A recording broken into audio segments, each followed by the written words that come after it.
دیکھیں، اور یہ دیکھیں کوشش کروں گا کہ کچھ ہی دیر میں نکلوں، کیونکہ بارش ہے، تو بارش کی وجہ سے ابھی رکا ہوں. میں نے کہا تھوڑا سا باہر بارش کا ماحول بھی آپ کو دکھا دوں.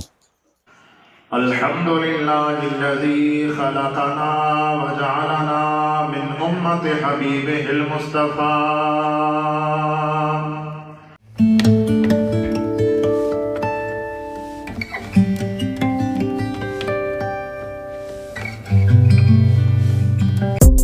السلام علیکم، میں محمد زعفران مغل، آپ دیکھ رہے ہیں میرے یوٹیوب چینل. جی ناظرین، کیسے ہیں آپ لوگ؟ اللہ پاک سب کو اپنی زبان میں رکھے.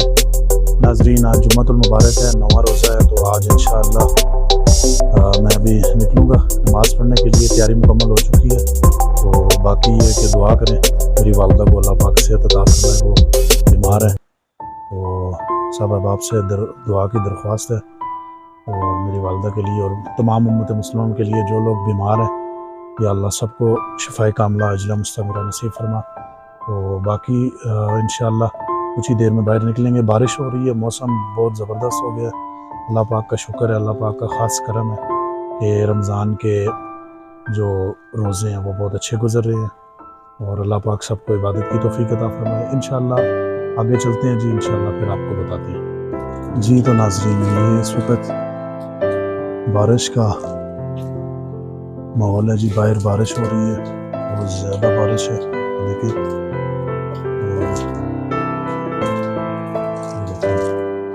جی ناظرین، ابھی میں نکلا ہوں گھر سے، بارش ہو رہی ہے اور موسم بہت سرد ہو گیا، تو یہ بارش کا نظارہ لیں آپ. یہ دیکھیں جی، یہ دیکھیں جی بارش کا موسم اور ٹھنڈا ٹھنڈا روزہ. یہ دیکھیں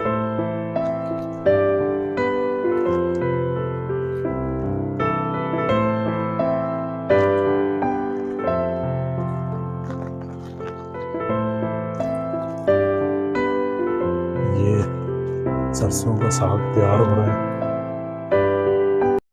جی. تو ناظرین، اس وقت مسجد میں پہنچ چکے ہیں، تو اذان ہو چکی ہے، ابھی عوام آئے گی انشاءاللہ، اور 1:45 پہ یہاں پہ نماز ہوگی، تو انشاءاللہ پھر آپ کو ملتے ہیں نماز. الحمد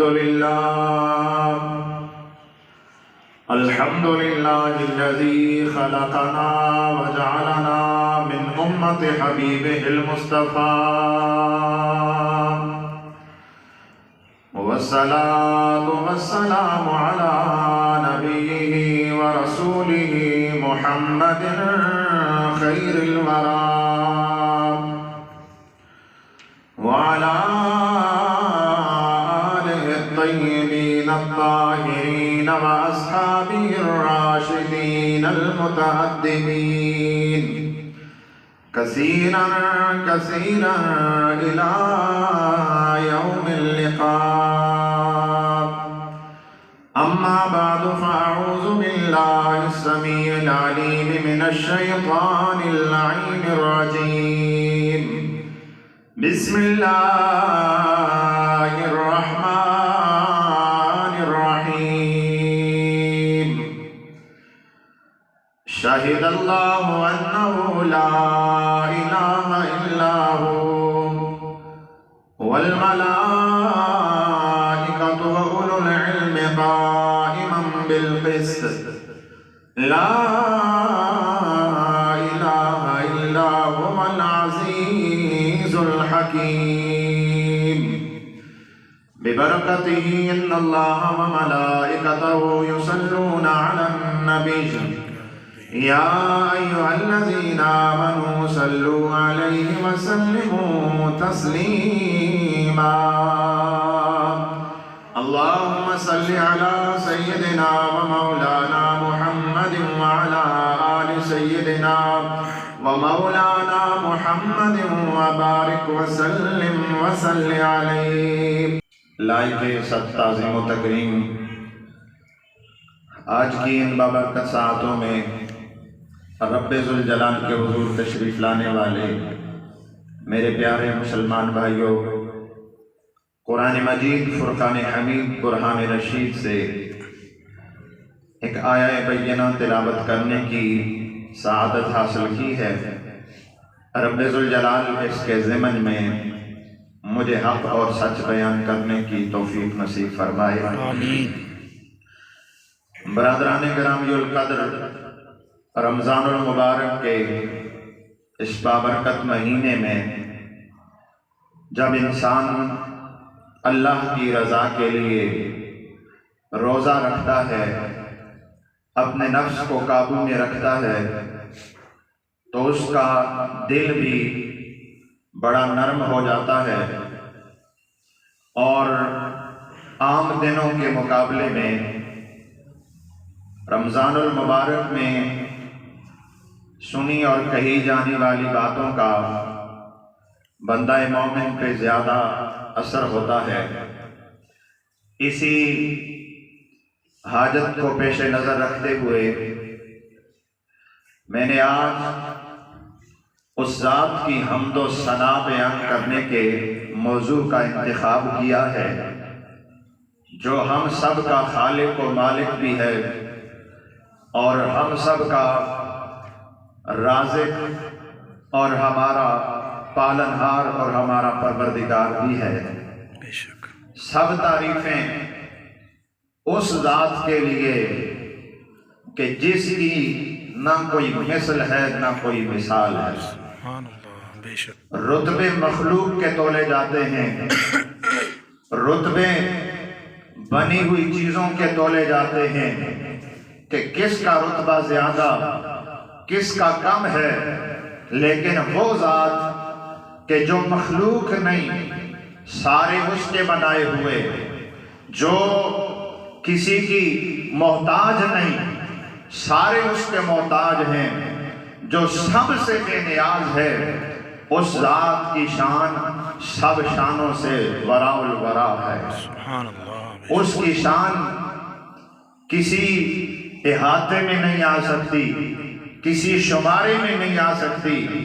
کیسی شان ہے اس رب کی کہ نبی اکرم صلی اللہ تعالی علیہ وآلہ وسلم اور دیگر سارے انبیاء کرام اپنی تمام تر شانوں کو اپنی ذاتوں کے اندر سمیٹے ہوئے کہ حضور کو اللہ رب ذوالجلال نے ایسی طاقت اور قوت عطا فرما رکھی تھی کہ آپ نگاہ زمین پر بیٹھ کے اٹھاتے، آپ عرش معلیٰ کو دیکھ لیا کرتے تھے، آپ مدینے میں بیٹھ کر سرکار جہاں چاہتے دیکھ بھی سکتے تھے، ہمارے آقا سن بھی لیتے تھے۔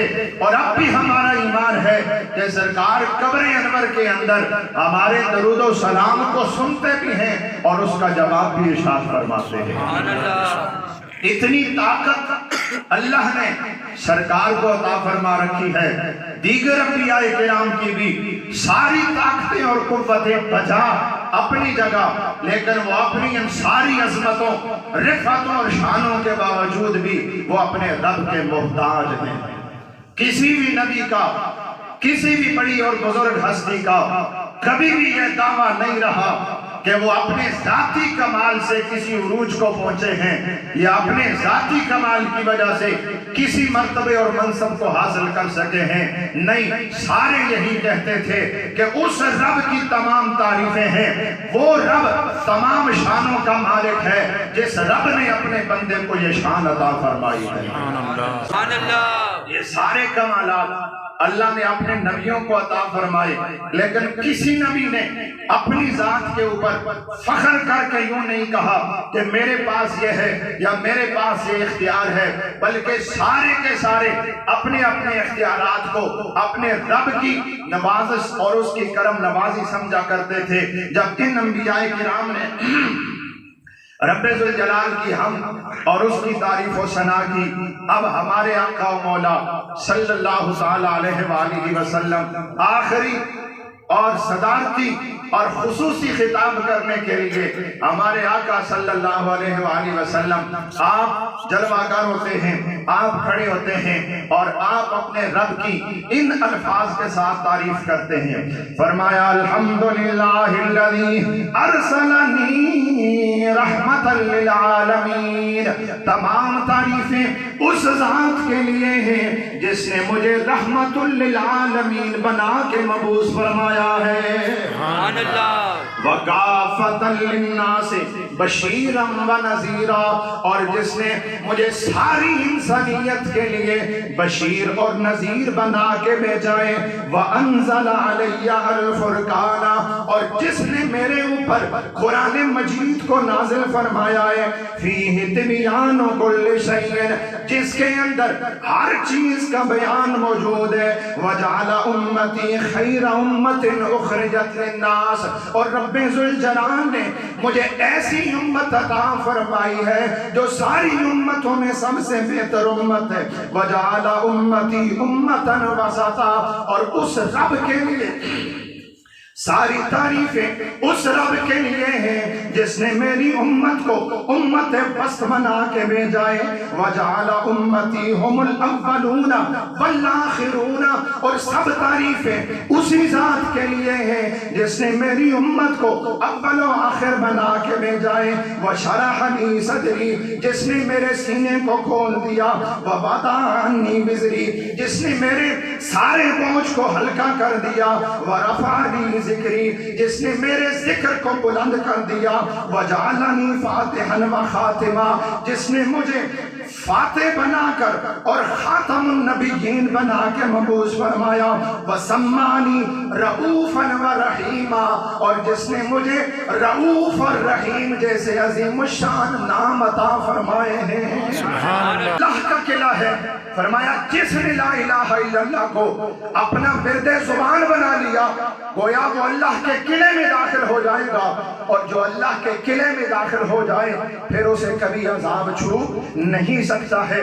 اللہ کی اپنی ذات کی شان بے مثال ہے، اور اس کے نام کا ذکر اور اس کے نام کی معنی جپنا اس کا اتنا کمال ہے کہ جو شخص اللہ کے نام کا ورد کرتا ہے وہ ہمیشہ کے لیے عذاب سے محفوظ ہو جاتا ہے۔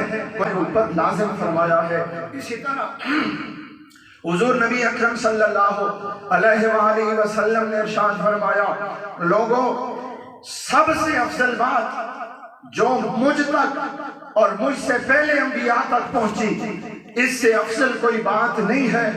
فرمایا وہ لا الہ الا اللہ ہے۔ یہ لا الہ الا اللہ کا کلمہ سب سے افضل یہ کلمہ ہے جس کو اللہ نے اپنے حبیب صلی اللہ علیہ وآلہ وسلم کے کلمے کے اندر شامل فرمایا۔ اللہ ان 70 سے زائد حصوں میں ایمان کا جو سب سے افضل حصہ ہے وہ ہے لا الہ الا اللہ، یعنی یہ لا الہ الا اللہ کا کلمہ ایمان کے حصوں میں سب سے افضل اور سب سے بہترین حصہ ہے۔ یہ طاقت ہے کلمہ لا الہ الا اللہ کی کہ جو ایک دفعہ بھی سن کے دل سے پڑھ لے اس کی نجات کے لیے یہ کافی ہو جاتا ہے۔ اللہ رب ذوالجلال ہمیں اپنے کلمے کی محبت عطا فرمائے، لہذا اس کلمے کو اپنا ورد زبان بنا لیں۔ اٹھتے بیٹھتے لا الہ الا اللہ، جہاں کوئی ذکر کر رہا ہو لا الہ الا اللہ اس کے ساتھ شامل ہو جائیں۔ آج دنیا اس بات کے پیچھے پڑ گئی کہ کہاں لا الہ الا اللہ پڑھنا جائز ہے، کہاں لا الہ الا اللہ پڑھنا جائز نہیں ہے۔ لا الہ الا اللہ کا مطلب کیا ہے کہ لا الہ الا اللہ، اللہ کے سوا کوئی معبود نہیں ہے۔ یہ سب سے بڑا توحید کا اعلان ہے۔ بندہ کہتا ہے کہ خدا کے علاوہ کوئی عبادت کے لائق نہیں ہے، وہی معبود برحق ہے۔ ہمیں کیا ہو گیا کہ ہم اعلان توحید کے لیے بھی وقت نہ اپنے بیٹھ گئے کہ کس وقت پڑھیں اور کس وقت نہ پڑھیں، بلند آواز سے پڑھیں یا آہستہ آواز سے پڑھیں۔ لہذا جب موقع ملے، جس محفل میں موقع ملے، جہاں میسر آئے وہاں پڑھنا ہے لا الہ الا اللہ۔ یہ کلمہ ہماری نجات کا ضامن ہے۔ اللہ تعالی ہمیں اپنے دین کی سمجھ عطا فرمائے۔ وما علینا الا البلاغ۔